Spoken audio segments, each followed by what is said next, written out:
반갑습니다. 경제지표 스토리텔링에서 진행하는 코스피에 대해 말하다. 이번 시간에 살펴볼 이야기는 2023년 1월 2일 대한민국의 금융시장이 개장하자마자 국내 기관은 지속적인 매도세를 통해서 코스피를 2020년 10월 하한 수준까지 끌어내렸어요. 그런데 외국인은 1월 3일 미국 증시가 개장된 것을 보고 1월 4일서부터 매우 강력한 코스피 매수세를 나타내고 있습니다. 이와 같이 2023년 초에 국내 기관과 외국인의 다른 수급이 발생되는 이유가 무엇인지 숫자로 표현된 경제 지표의 원인과 결과 분석을 통해서 살펴보는 이야기가 되겠습니다. 자, 본 내용을 보게 되면 먼저 우리가 살펴볼 것은 이 변동성을 제거한 코스피의 수명주기예요. 가격 차트에는 글로벌 금융시장의 변동성을 만드는 주체인 한머니가 만드는 그 가격 왜곡 현상이 많죠. 그렇기 때문에 그러한 가격 왜곡 현상을 제거한 코스피의 수명주기의 방향성이에요.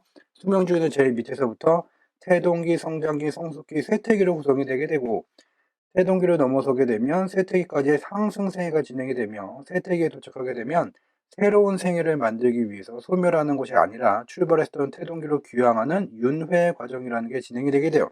근데 여기서 우리가 주목해야 되는 것은 지금 2021년 07월에서부터 현재까지 코스피가 이와 같이 채널 두 마디를 하락하는 현상이 나타나게 됐죠. 이러한 현상은 수명주기에서 보게 되면 빈번하게 발생되는 현상이 아니에요.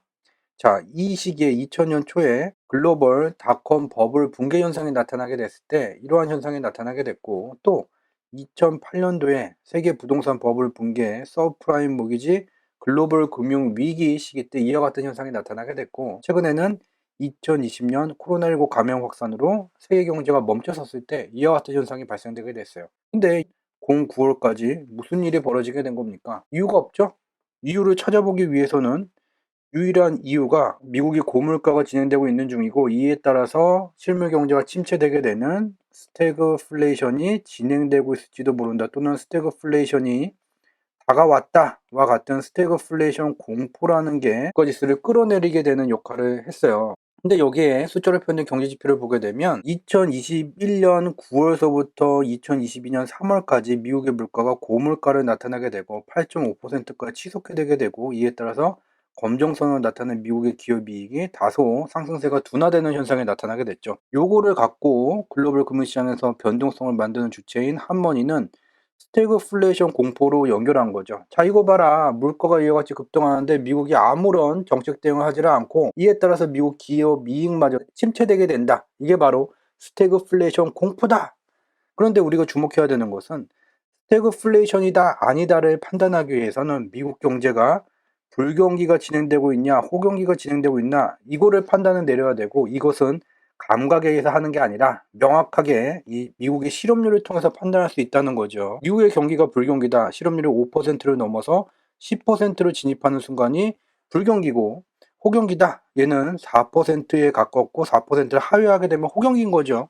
미국의 실업률은 스태그플레이션 공포가 만들어진 2021년 9월부터 2022년 3월까지 실업률이 4.7%에서 3.6%까지 더 낮아지게 됐어요. 근데 우리가 주목해야 되는 것은 이 스태그플레이션 공포를 갖고 지금 여기까지 떨어뜨리는 거예요. 자, 무슨 말이냐면 다른 자료를 한번 눈으로 더 보게 되면 명확하게 지금 뭔 일이 벌어진 것인지 쉽게 알 수가 있죠. 미국의 실업률이 이와 같이 상승할 때, 실업률이 상승한다는 건 뭐예요? 미국 경제가 안 좋아져서 취업이 안 되고 실업한 사람들이 많아지는 거예요. 경기가 안 좋으니까 주식시장이 폭락하게 돼요. 실업률이 올라가면 폭락하게 돼요. 실업률이 올라가면 폭락하게 돼요. 실업률이 내려가는데 왜 폭락했니? 이게 바로 스태그플레이션 공포의 실체라는 거예요. 존재하지 않는 것을 갖고, 또한 다시 한번 그림을 보게 되면 닷컴 버블 붕괴, 글로벌 금융위기, 코로나19 실물경제 멈춤, 아무것도 발생하지가 않았어요. 철저하게 스태그플레이션 공포라는 공포 심리를 사용해서 한머니가 이와 같이 과도한 수준까지 글로벌 금융시장과 코스피를 끌어내렸다는 것을 우리는 눈으로 직접 확인할 수가 있는 것이죠. 다시 한번 볼까요? 얘가 이와 같이 폭락을 하기 위해서는 미국 실업률이 이와 같이 솟구쳐야 되고, 코스피도 미국 뉴욕 증시에 연동돼서 폭락하게 되는데 오히려 더 낮아졌어요. 근데 얘가 왜 폭락하니? 이거는 철저한 변동성이라는 거죠. 자, 그 뒤에를 봅시다. 스태그플레이션 고물가로 인해 미국 경제가 침체될 것이다. 출발점이 고물가죠. 미국의 물가는 2022년 6월에 9.1%를 기록한 다음에 3월서부터 시작된 기준금리 인상을 통한 시장의 미달러 유동성 흡수 따라서 물가를 제어하기 위한 미국의 중앙은행의 정책이 시작되게 됐고, 2022년 5월서부터 세계 경제의 굴뚝이라고 말하는 중국의 산업 생산이 중국 공산당 정부에 의한 기준금리 인하와 기준율 감소에 의해서 이와 같이 산업 생산이 증가되게 됐어요. 미국에 제일 많이 수출하는 국가가 중국이죠. 이와 같은 상품 공급이 증가되고 미달러 유동성, 시장의 유동성이 줄어들게 되니 미국의 물가가 2022년 공휴일에 9.1%에서 12월에 매우 단기에 9에서 7까지 급락하는 현상이 나타나게 됐죠. 여기서 알 수 있는 것은 뭐예요? 스태그플레이션 공포를 2023년에도 또다시 할머니가 유명한 사람들에게 알바비를 주고 언론에서 다시 이것을 유포하길 원하지만, 누구나 다 쉽게 지금은 공짜로 무료로 60초라는 시간이 주어지게 되면 이러한 경제 지표를 누구나 다 확인할 수 있게 됐고, 이에 따라서 스태그플레이션 공포 2022년에도 존재하지 않았고 2023년에도 존재하지 않는다. 적어도 상반기에는 존재하지 않는다라는 것을 눈으로 확인할 수가 있게 되죠. 이러한 과정 속에서 또 강력하게 시장이 복구됐을 뿐이 없는 현상이 나타나게 됐죠. 미국의 실업률이 10월에도 3.7%, 11월에도 3.7%인데 얘가 이제 수정됐죠. 3.6%로 수정됐고 12월에는 오히려 3.5%까지 더 낮아지게 됐어요. 미국의 기업 이익은 2021년 2분기에 최고 실적치, 3분기에 얘가 7, 8, 9월이에요. 유명한 사람들은 고물가, 금리 인상에 따라서 미국 기업들이 실적이 침체될 거다. 오히려 최고 실적을 그대로 유지를 하는 현상이 나타나게 됐죠. 이와 같이 미국 경제는 강력하게 개선되고 있는 중인데, 다만 미국의 중앙은행이 지속해서 기준금리를 2022년 03월부터 매우 빈번하고 과격하게 자이언트 스텝, 빅스텝 과격하게 올림에 따라서 미국 기업들의 해고 건수가 2022년 10월과 11월로 넘어가게 되면서 해고 건수가 증가되게 돼요. 9월서부터 얘가 이제 증가세를 나타나게 된 거죠. 이와 같은 해고 건수가 증가되게 되자 미국의 중앙은행은 기준금리를 낮출 수는 없겠죠. 물가를 잡아야 되니까. 여전히 고물가예요. 7.1% 여전히 고물가예요. 그래서 미국의 중앙은행은 미국 기업들이 이와 같이 금리가 올라가게 되면 회사채 발행을 통해서 필요한 자금을 잘 확보하지 못하게 되게 되니 직접 미국 기업들이 회사채를 매입해주면서 보유자산 매입을 늘리고 있는 거죠. 언제서부터? 9월서부터요. 미국의 중앙은행이 직접 기업들의 회사채를 매입함으로써 미국 기업들에게 경영활동이 위축되지 않도록 지원하고 있다. 정책적으로 지원하고 있다. 지원을 한다는 말은 뭐예요? 기업들에 대한 미달러 유동성 공급이 증가되죠? 이렇게 되게 되니 여기 미달러의 수명주기예요. 얘가 위로 가게 되면 미달러 가치가 강세라는 거죠. 2022년 9월에 이 쇠퇴기까지 들어가게 되는 매우 초강세 현상, 미달러 환율의 초강세 현상이 진행되게 됐는데, 9월서부터 시작된 미연준의 보유자산 매입이 진행되게 되면서 얘가 미달러 유동성이 증가되니 꺾이게 되는 거죠. 그래서 얘를 확대해서 보게 되면 2022년 9월서부터 미국의 중앙은행이 기업들에게 미달러 유동성을 직접 공급했죠. 그렇게 되니 시차를 두고 9월 말서부터 미달러 환율이 고점대가 낮아지게 되는 하락 추세. 그래서 2022년 1월부터 최대 상한의 변동폭의 절반까지 내려왔어요. 그렇게 되면 어떻게 될까요? 미달러의 단위로 가치가 측정되는 다른 상품들의 집합인 주가지수는 올라가겠죠. 어떻게? 미국의 대형주, 중형주, 소형주를 모두 포괄하는 뉴욕종합은 달러가 위에서 중간까지 내려왔으니 밑에서 중간까지 올라간 거죠. 매우 상식적인 이야기죠. 매우 상식적이에요.